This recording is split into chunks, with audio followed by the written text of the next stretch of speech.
Comment ça va? La rubrique. Lolo Cacharel même sama jàmm bàyyi ma voilà King Santé. Voilà, donc tonton Al, on va parler donc du choléra. Oui. Donc pourquoi on parle du choléra, qui est une épidémie qui habituellement, ça devient super compliqué pour le ministère de la Santé. Absolument. De prendre des préventions ou bien même de pouvoir éradiquer cette maladie. Alors qu'habituellement, ce sont des maladies maintenant.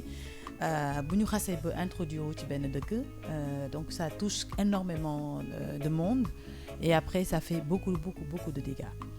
Alors l'idée engendrer choléra, il y a déjà le problème d'hygiène. Absolument.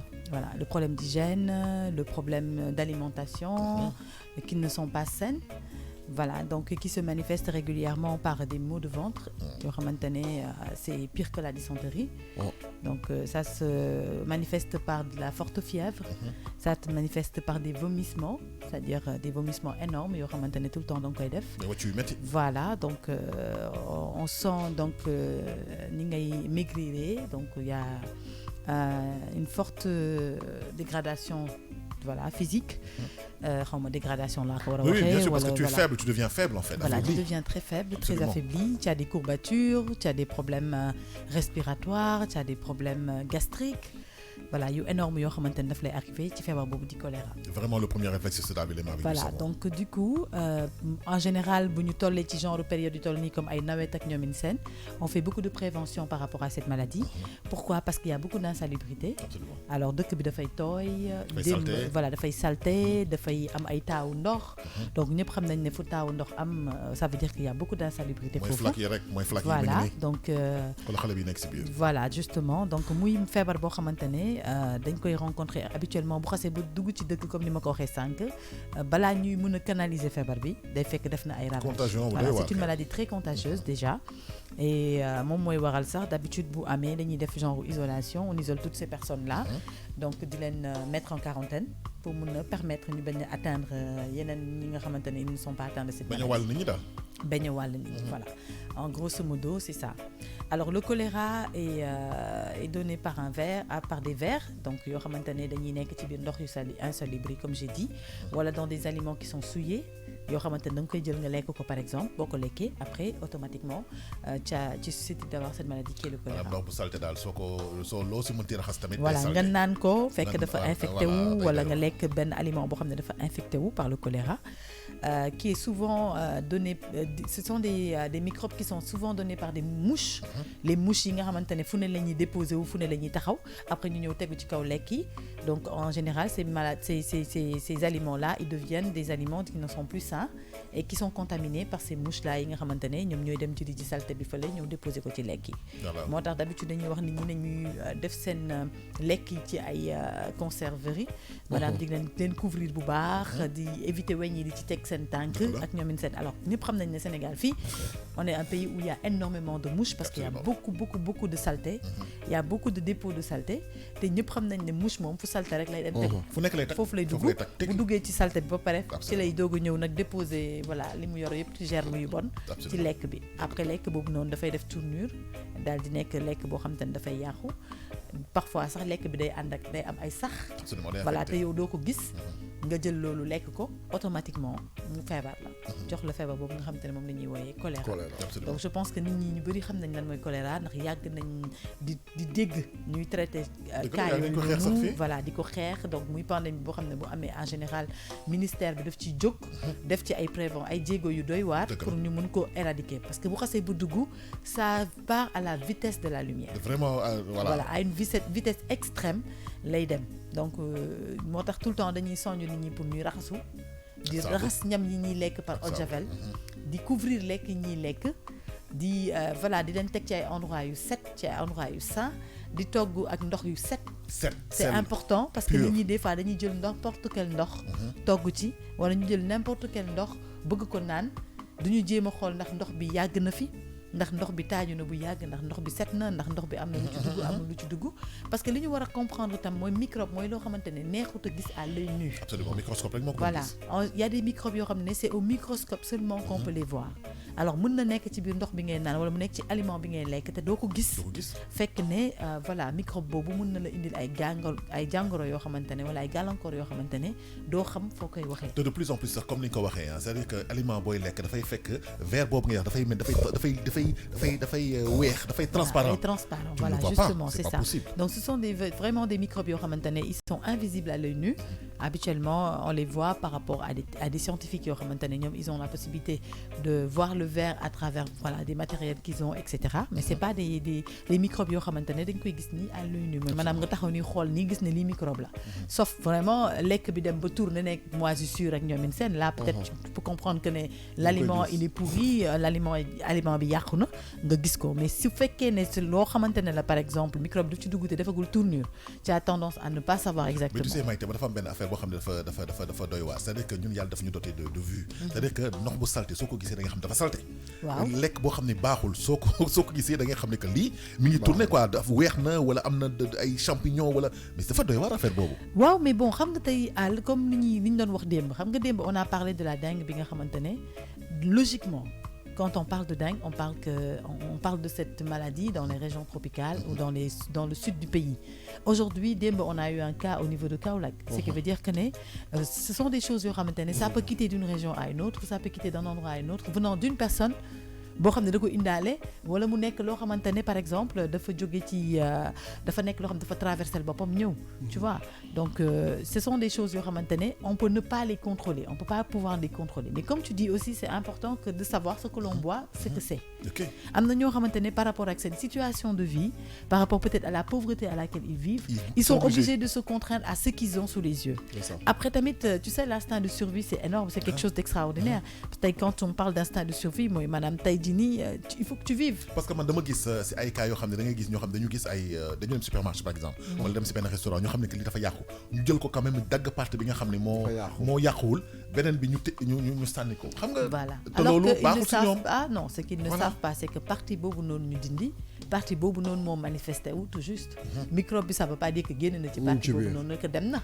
mën na des ci beneen partie bi ngay lekk. moo tax d'habitude da ngay gis quand tu manges quelque chose qui n'est pas bon automatiquement sa biir dafay réagir da ngay gis da ngay am soit diarrhée wala nga am vomissement parce que daf koy retourner ci biir bi au fait biir bi du ko accepter après nag bu fekkee ne par exemple microbe bi ci nekk c'est un microbe colérique ou je sais pas un microbe boo xamante ne mën na la jox beneen feebar boo xamante ne mais intoxication alimentaire voilà du bah coup oui, après tu te retrouves voilà dans une situation boo xamante ne c'est de plus en plus pire mais li ñuy wax toujours naan tey jii nii dans ce genre de pays comme le Sénégal comme d'autres pays yi nga xamante ne il y a beaucoup d'insalubrité il y a beaucoup de tas d'eau il y a beaucoup de monde surtout et la pauvreté elle est extrême ces genres de maladies là du nekk maladie boo xam ne duñ ko enfin maanaam du lu fi gëj. Absolument. Pourquoi? Parce que nit ñi par rapport ak hygiène de vie bi ils n'ont pas les bonnes habitudes. Ils n'ont pas les bonnes habitudes. Ils n'ont pas les bonnes aptitudes. Ils ne se mettent pas dans des endroits sains.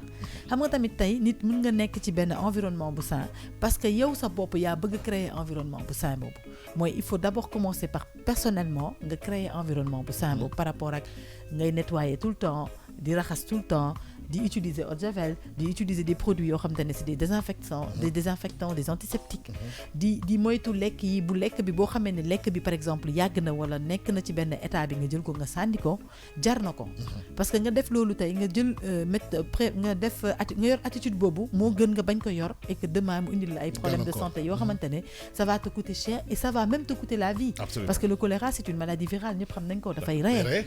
Voilà. Surtout bu duggee ci dëkk nii ça tue énormément de monde surtout les enfants parce que les enfants sont très exposés les enfants xale la xamul lu bari donc nit ñi ñun mag ñi ñoo war a protéger suñu doom yi contre ça. choléra dafa nekk maladie boo xam ne day rey bu nit non ba pare li ci gën a graaw li ci gën a graaw sax mooy c'est des maladies contagieuses tey bu fekkee ne tey mag la xam nga mag tey boo déggee diw am na choléra di nga ko sori di nga ko moytu di nga bàyyi xel ci moom mais xale tey xamul lan mooy choléra xale dafay nekk ci environnement am nekk ci monde am tey bu benn moromam amee choléra rek automatiquement tu vas voir que tous les enfants qui s'approchent de cet enfant vont avoir cette maladie. Pourquoi? Parce que tout simplement xale xamul dara te dañu fo yow yaay obligé canaliser ko te xam nga Sénégal on est dans un pays boo xam te ne les mentalités sont un peu bizarres parfois sa doom boo ko tëjee si biir kër gi bañ mu ànd ak ay moromam ñu ne da nga siis wala ñu ne kii dafa soxor wala daf ñu seexlu wala dafa bañ nit alors que ça n'a rien à voir. Les personnes aussi veulent protéger leurs enfants et voilà pour me protéger sama doom dama koy dugal sama biir kër ma tëj ko loo ci munti wax tam derrière sama yoon newu ci parce que du ma seet sa bëgg-bëgg ba tey lor sama bopp wala lor sama jaboot parce que exposé wu dañu fragile ba pare sax sa doom bu amee choléra mun na la wàll yow mi sa bopp mi dëkk ak moom wala ñi nga xam te ne ñu ngi ci biir kër gi alors coono googu noonu nga nar a teg sa bopp pour lan le plaisir de quelqu'un amul benn sens. dafa mel ni tey la grippe c'est une maladie boo xamante ne elle est super contagieuse. Il suffit que nga taxaw ci wetu ku grippé mu sëxët wala mu tichooli wala comme ça rek wala mu laal la rek tu es grippé. Alors grippe di nga gis mu dugg ci biir kër toute la famille tombe malade. Absolument. Tu vois donc lan mooy waral loolu parce que tout simplement quand quelqu'un a ce genre de maladie il faut l'isoler. di ko sori di éviter bon waxuñu sori mooy maanaam nga bañ nit ki wala nga marginaliser nit ki dañu ne nga sori ko mooy maanaam nga fexe ba bu mu la jegee balaa mu lay wàll.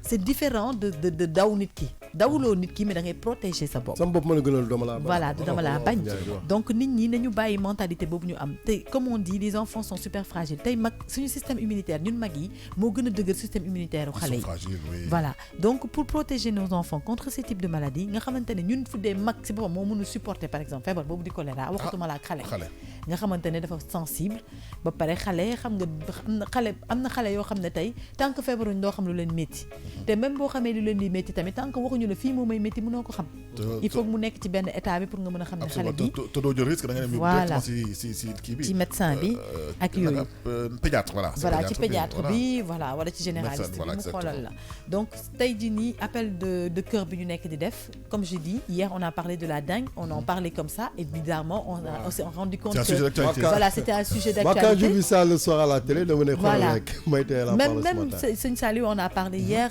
ci brève waaw man bi ma paree émission bi juste c'est là qu'il a parlé du sujet automatiquement je me suis dit bon voilà on parlait de la dengue qui on était déjà en train de dire de faire attention parce que mën na jóge mën na traverser de dëkk à dëkk effectivement on se retrouve avec Kaolack où on a eu un cas de dengue qui n'est pas loin voilà qui n'est pas loin tey jii comme on a dit il y a le Magal de Touba qui s'apprête entre les deux régions sorante wuñu kenn xamul tey Magal Touba les gens viennent de partout du Sénégal de la sous-région etc de l'étranger de l'international tout le monde vient doo xam kan mooy ñëw indaale feebar boobu noonu ñëw wàllu ko kenn du xam donc il faut faire beaucoup de prévention par rapport à ce type de maladie tey jii nii on parle de Magal Touba on sait que Magal Touba bi voilà il y a énormément de choses qui se passent là-bas les gens viennent aussi de partout lekk yi dañ fay bëri xam nga insalubrité bi daf fay bëri parce que voilà ku nekk ak sa jikko ngay ñëwee ak sa li nga xam ak li nga jàngul donc ce sont des endroits yoo xam ne facilement mun nañ fa détecter ay cas de choléra mun nañ fa détecter ay cas de nu mu tuddati dysenterie etc ce genre de maladie là par rapport à la consommation là je pense qu'elle en a parlé quand elle parlait des gens qui préparaient des fruits de mer durant ces genres d'événements là nga xamante ne fruits de mer ñëpp xam nañ ne pour mu tourner dafa yomb donc il faut faire attention à ce genre de choses là ñi di dem màggal je pense que ñoom sax à leur niveau ils vont faire une prévention par rapport à ça mettre des eaux eau de javel pour que nit ñi di mën di raxasu xam nga nit ñi mën di nettoyer tout le temps à base de javel pour éviter que voilà microbe yi di des et tout ça là. La plupart du temps sax dañu teg genre satala yu woon plastique yi teg saabu à côté voilà ak eau de javel voilà ak yëpp pour voilà permettre nit ñi ñu mën di raxasu mën di moytu microbe yi parce que après xam nga genre xew événement yu mel noonu ñi dañuy jàmmasante dañuy nuyonte dañuy ànd et tout ça là di joxante loxo donc c'est important que nit ñi am attitude boobu noonu attitude de tout le temps se laver les mains bu ñu génnee boo génnee ci mbedd bi dox xam nga lu ne ngay jànkonteel di nga laal fu salte di nga dugg fu salte di nga nuyu ku am loxo yu salte di nga voilà boo ñibbisee réflexe bi nga war a njëkk am sa biir kër mooy dem raxas say loxo ba fu mu set raxas ko ak saabu ordinaire surtout mooy saabu bi nga xam ne c'est le plus recommandé saabu ordinaire nga raxas sa loxo ak saabu ordinaire boo amee eau de javel nga boole ci eau de javel nga raxas sa loxo mu gën a set sinon de plus en plus antiseptique yaa ngi fi mooy les gels antiseptiques yi nga xamante ne léegi kër goo dugg antimicrobiens yi nga xam ne kër goo dugg am na fa sinon nga dem pharmacie nga jënd ci boo xam ne da nga koy dugg sa biir saak voilà boo dox dugg génn de temps en temps nga jël ci raxasi sa loxo ba mu set maanaam diw ko sa loxo yi du xëpp du def dara te soxlawul jarul def ndox pour yelandi boo ko defee tu vas voir que tu vas tuer 90% des microbes ou 80% des microbes yi nga xam te ne 99,9%. voilà mooy maanaam 100% daal ci gàttal voilà 1% mooy benn microbe bu dëgër boobu bi nga xam te ne moom du neex a lijjanti da ngay lijjanti da ngay surdoser rek mu jeex voilà donc muy loolu donc ñuy defaat appel encore toujours au ministère de la santé pour ñu bàyyi xel bu baax a baax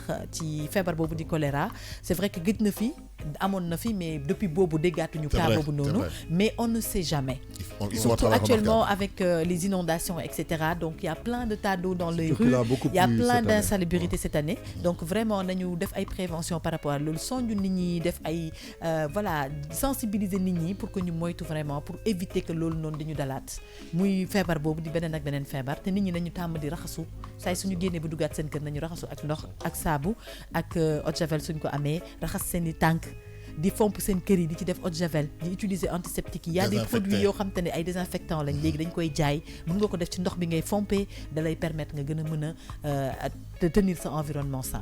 voilà restons propres suñu environnement tamit na set wecc comme ni ko Maïté waxee Sénégal jëm kanam et puis épidémie bu nekk su ñëwee ñu mun ci buntu kër gi lay taxaw voilà ci buntu kër gi lay taxaw mun ko jeexal tàkk voilà mooy te buntu kër gi ñun Sénégal mooy suñu frontières yi voilà ku fi dugg moom na nga ne cocc daal sur le plan médical c'est voilà ça. Merci beaucoup c'était Maïté avec la rubrique santé ñu doon wax ci wàllum choléra xam ngeen nag Magalu Touba baa ngi ñëw ak yeneen i maanaam fêtes religieuses yu mag yi dafay am concentration nit yu bëri vraiment conseil yi ñu leen jox appliquer leen ko à la lettre parce que c'est une question de survie en fait et c'est une question de santé publique comme ni ñu koy waxee